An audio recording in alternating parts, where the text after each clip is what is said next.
Sue and who are married, and they work together. Yeah, it's a bad idea. Don't do it. Anyway, they've been going at it all day long.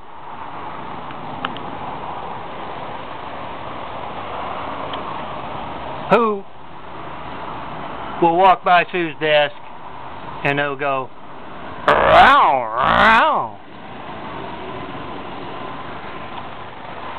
Then who will be up at the water cooler and Sue will walk by and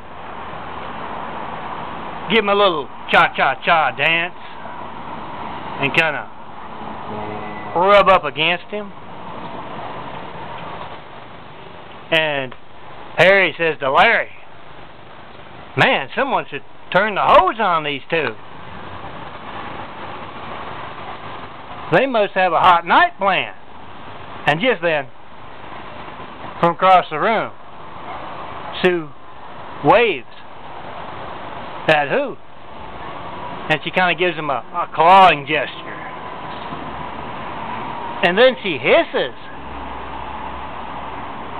And Larry says, oh no, it's what's for dinner.